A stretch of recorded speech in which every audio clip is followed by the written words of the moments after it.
गुरु नानक देव जी अपने साथी भाई मर्दाना के साथ अहमदाबाद पहुंचे तो वहां पर गुरु जी को भोज के लिए आमंत्रित किया गया। उन्हें बताया गया कि यहाँ के चौधरी मलिक भागो ने ब्रह्म भोज रखा है, कृपा आप ही वहां पर पधारें। उन्होंने सभी ब्राह्मणों, साधु संतों, फकीरों और हर तरह के लोगों को वहां पर आमंत्रित किया है। लेकिन गुरु साहब चौधरी मलिक भागो के घर जाने की बजाय एक तरखान भाई लालो के घर के बाहर पहुंचे और बाहर से आवाज दी, सतनाम।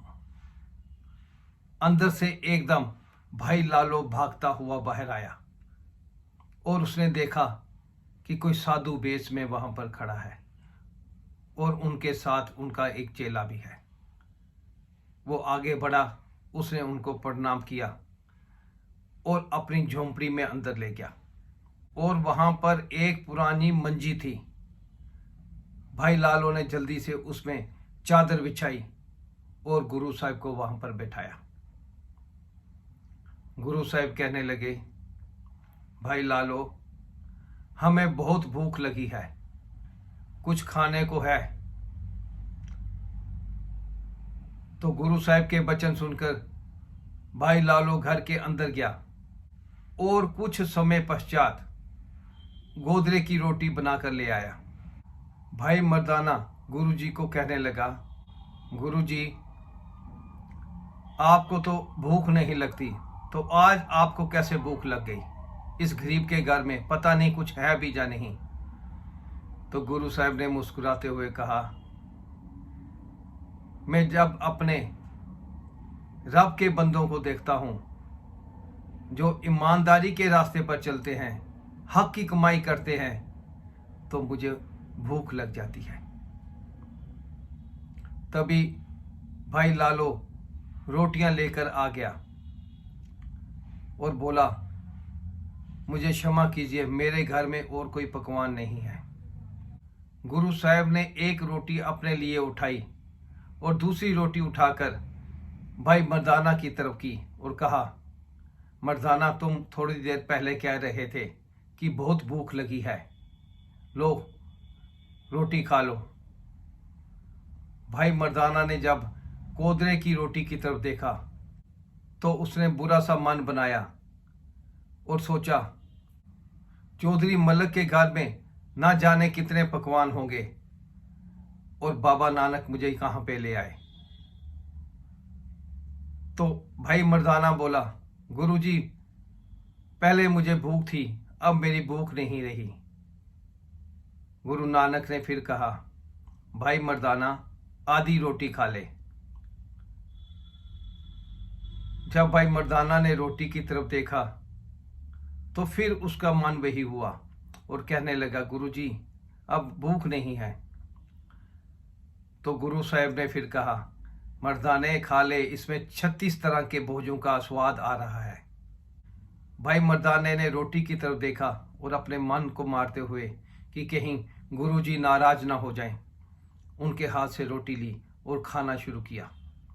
जैसे ही उसने वो रोटी खाई तो वो आश्चर्यचकित रह गया कि उस रोटी में बहुत ही स्वाद था।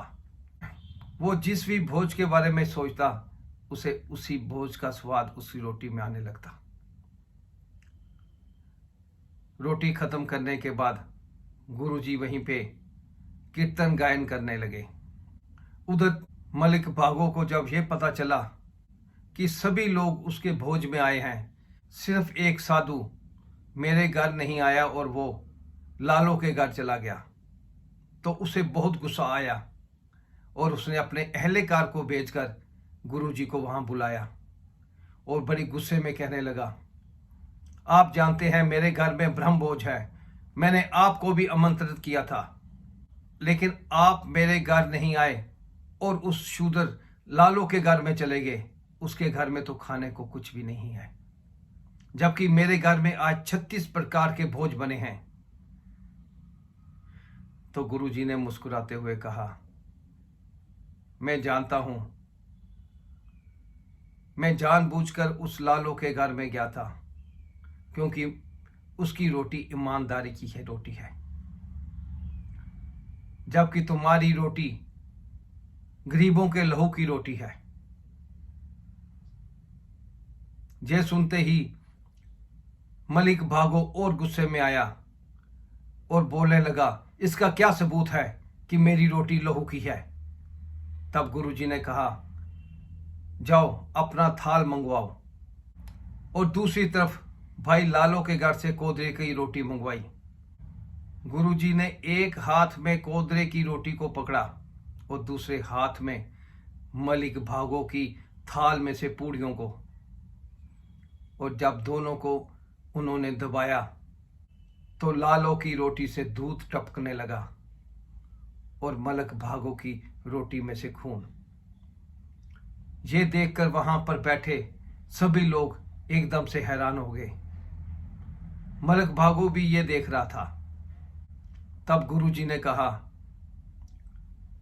लालो की रोटी मेहनत की रोटी है, ईमानदारी की रोटी है, उसमें से दूध निकला है, और तुम्हारी रोटी गरीबों के लहू की रोटी है। तुमने उनका खून चूस चूस कर धन इकट्ठा किया है। कोई भी रब का बंदा दूध की रोटी छोड़कर तुम्हारी खून की रोटी नहीं खाएगा। तब मलिक भागो को अपनी गलती का एहसास हुआ। वो गुरु साहब के चरणों में गिर पड़ा और माफी मांगने लगा और कहने लगा, गुरुजी आपकी बात मुझको माफ कर दो, मेरे पिछले ओगन, मेरी पिछली गलतियां सब माफ कर दो। आगे मैं कभी ऐसा नहीं करूंगा। आगे से मैं धर्म के रास्ते पर चलूंगा, ईमानदारी के रास्ते पर चलूंगा, जरूरतमंद लोगों की सहायता करूंगा, दीन दुखिया की सेवा करूंगा। अब की बार मुझे बख्श दीजिए। तब गुरु नानक देव जी ने मलिक भागो को उठाया और कहा, जाओ आगे से ईमानदारी की रोटी खाना, धर्म के राह पे चलना, कभी किसी को दुखी नहीं करना, गरीबों को तंग नहीं करना, भगवान के रास्ते पर चलना, अपनी मेहनत से कमाई हुई रोटी खाना, दूसरों का हक नहीं छीनना। ये कहने के बाद गुरु साहिब आगे अपने दूसरे पड़ाव की ओर चल पड़े।